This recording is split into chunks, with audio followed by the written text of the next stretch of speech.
adopté. Nous passons au renvoi en commission.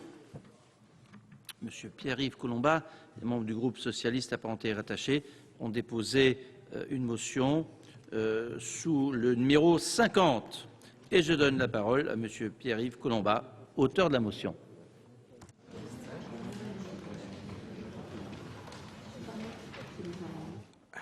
Monsieur le Président, Madame la Ministre, chers collègues, notre collègue Jean-René Lecerf vient nous dire qu'il convient de continuer à délibérer, comme je suis d'accord avec lui. C'est d'ailleurs l'objet de mon propos.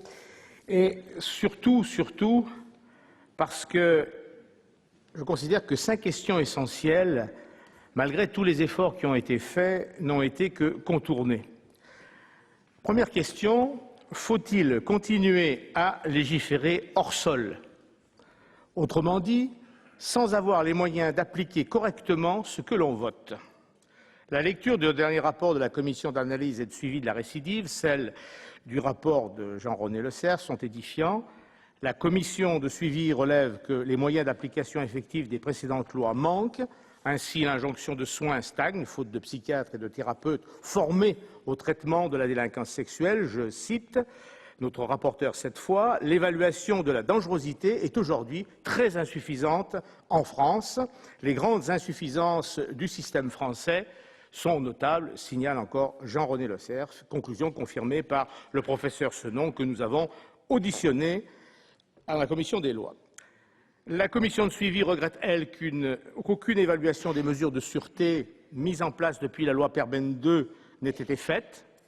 Je cite, la notion de dangerosité avérée à la sortie de prison n'est pas encore bien définie par les praticiens, qu'ils soient experts, personnel pénitentiaire ou même juges d'application des peines. Pour notre rapporteur, le Centre national d'observation de Fresnes, élément central du dispositif, ne dispose ni d'une méthodologie d'évaluation suffisante en matière de dangerosité, ni des moyens matériels de la mission qui lui sera assignée.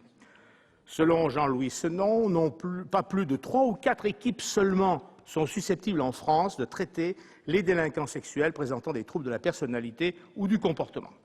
On est loin du dispositif québécois avec le Centre Pinel de Montréal, les institutions carcérales disposant de moyens spécialisés et le RIMAS, c'est-à-dire le réseau d'institutions, de psychiatres, de psychologues et de criminologues qui entourent le dispositif.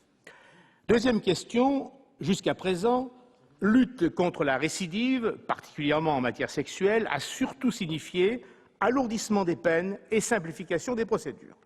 Depuis quelques années, s'y sont ajoutées les mesures dites de sûreté que renforce considérablement le présent projet de loi. Comment ces deux approches s'articulent-elles? Eh bien, on ne le sait pas. Les législations pénales forment système et l'on ne peut se contenter d'importer des dispositifs de sûreté allemands ou canadiens en oubliant que dans ces pays, les peines, notamment pour délits sexuels, y sont bien moins élevées que chez nous. Ainsi, une personne coupable d'inceste sera condamnée à 4 ans de réclusion en Allemagne et 12 en France. Pour Xavier Lamère, je cite, dès 1990, sur le vieux continent, notre pays est celui qui condamnait à la prison le plus fréquemment et le plus longuement les auteurs de viols.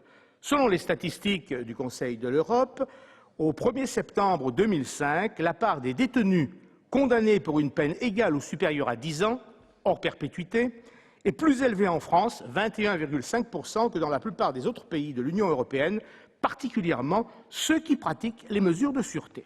1,6% en Allemagne, 4,9% aux Pays-Bas, 7,6% en Angleterre et Pays de Galles, 21,5%, je vous rappelle, pour la France.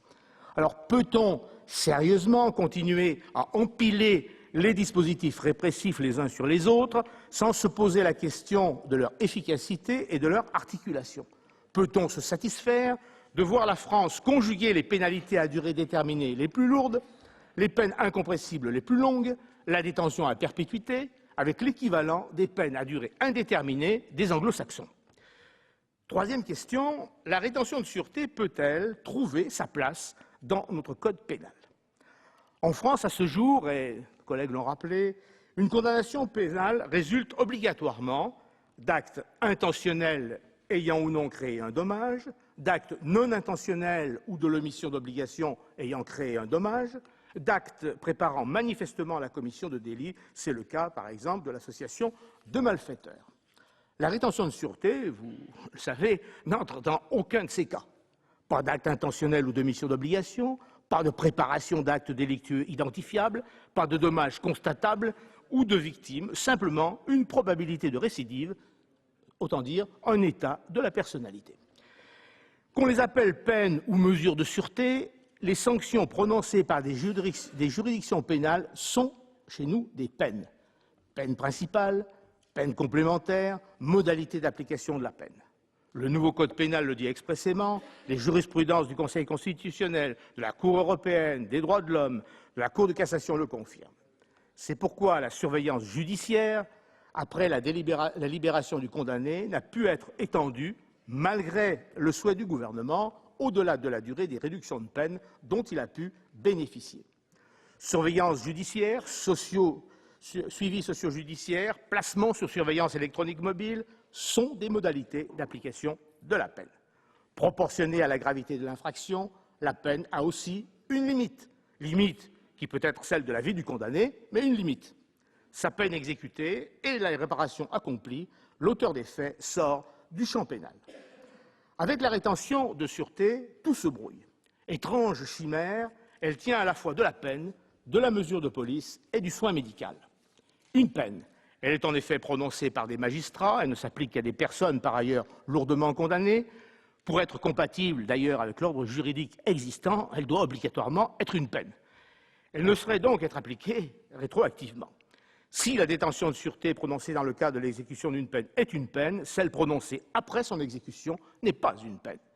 Dès lors qu'un condamné a effectué sa peine, nous a clairement dit le procureur général View, il sort du champ judiciaire.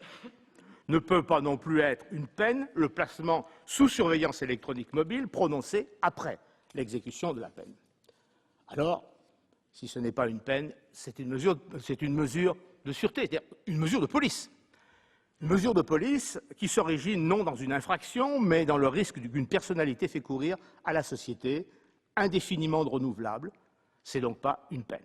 Logique, le procureur général View en conclut que la décision relève de l'autorité administrative. Préfet, éventuellement sur proposition du ministère public, mais ne relève pas du juge.